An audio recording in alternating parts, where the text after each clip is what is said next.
ભાવનગરમાં હેડ કોન્સ્ટેબલની આત્મહત્યાના કેસમાં પરિવારે ગંભીર આરોપ લગાવ્યો। હેડ કોન્સ્ટેબલ દિગ્વિજયસિંહ ગોહિલે પીએસઆઈના ત્રાસથી આત્મહત્યા કર્યાનો આરોપ છે। મૃતક હેડ કોન્સ્ટેબલના પરિવારે પ્રેસ કોન્ફરન્સ કરી પીએસઆઈ ગોસ્વામી પર ગંભીર આરોપ લગાવ્યા। પીએસઆઈ ગોસ્વામીના ત્રાસથી આત્મહત્યા કર્યાનો મૃતકના બહેન સોનલબા જાડેજાએ આરોપ લગાવ્યો છે અને પીએસઆઈ ગોસ્વામી સતત ત્રાસ અને કામનું પ્રેશર આપતા હોવાનો મૃતકના બહેને આરોપ લગાવ્યો। પીએસઆઈ ગોસ્વામીના ત્રાસથી જ દિગ્વિજયસિંહ ગોહિલે આત્મહત્યા કર્યાનો આરોપ લાગ્યો છે। પીએસઆઈ ગોસ્વામીના ત્રાસથી દિગ્વિજયસિંહ 1.5 મહિને નહોતા ગયા નોકરી પર અને નોટિસ અને સસ્પેન્ડ કરવાની પીએસઆઈ ગોસ્વામી ધમકી આપતા હોવાનો પણ મૃતકના પરિવારે આરોપ લગાવ્યો। મૃતકે જિલ્લા પોલીસ વડા સમક્ષ 3 વખત બદલીની પણ રજૂઆત કરી હતી। મૃતકના બહેન ક્ષત્રિય સમાજને પણ ન્યાય અપાવવા માટે અપીલ કરતા જોવા મળી રહ્યા છે।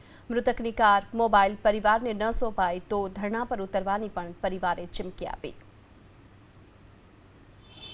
મારા ભાઈને એટલો માનસિક ત્રાસ હતો કે એનું જીવન ટૂંકાયું। મારા ગોયઢા મા બાપના હાથ પગ ભાંગી નાખ્યા, એના બાળકોને પત્નીનું જીવન બગાડી નાખ્યું। હવે હું બસ બધા પાસે એટલી જ પ્રાર્થના કરું છું કે મારા ભાઈને ન્યાય અપાવો અને મારી ભાભી અને બાળકોનું જીવન તો હવે કઈ છે નહીં, પણ જે મારા ભાઈને માનસિક ત્રાસ આપ્યો છે એના 1000 ગણો ત્રાસ એના સાહેબને મળવો જોઈએ। બસ એટલું જ માંગુ છું। સાહેબ છે પીએસઆઈ ગોસ્વામી। મારા હસબન્ડ રોજ રાતે આવીને મને સાહેબની ફરિયાદ કરતા હતા કે મને સાહેબ માનસિક ટોર્ચર બહુ કરે છે અને જ્યાં અમે મારી બેબીને એડમિટ કરી હતી ત્યાં એ લોકો અને જ્યાં નીચે આવીને ફોન કરે કે તમે ક્યાં છો, ત્યાં ચેક કરવા આવતા હતા અને એમનું લોકેશન માંગે। એ જ્યાં બારે જાય તો એનું લોકેશન માંગે। અમે ફરવા ગયા હતા તો એનું લોકેશન માંગતા હતા। એ વાણંદને ત્યાં દાઢી કરાવવા ગયા હતા છતાં ત્યાં એને લોકેશન લેવામાં આવ્યું હતું અને રોજ એક જ ફરિયાદ મારા હસબન્ડની હતી કે સાહેબ મને બહુ પ્રેશર કરે છે, કાગળ માટે મને બહુ પ્રેશર કરે છે અને મારા હસબન્ડ એવા નહોતા કે સુસાઇડ કરે। મને વિશ્વાસ છે ગળા સુધી કે કોઈ દી આવું ન કરે, પણ ગોસ્વામી સાહેબે એને બહુ પ્રેશર કરી અને આવું કરાયું છે।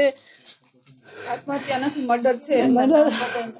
આ સાહેબ ખોટા છે। ઘરે આવીને મારા દીકરાને લઈ ગયા છે સાઈન કરીને અને એમ કીધું છે કે તમને તમારી રીતે નોકરી આપીશ એમ કઈ લઈ ગયા। મારા દીકરાને આ અઠવાડિયાની અંદર મારા દીકરાએ આત્મહત્યા કરી છે।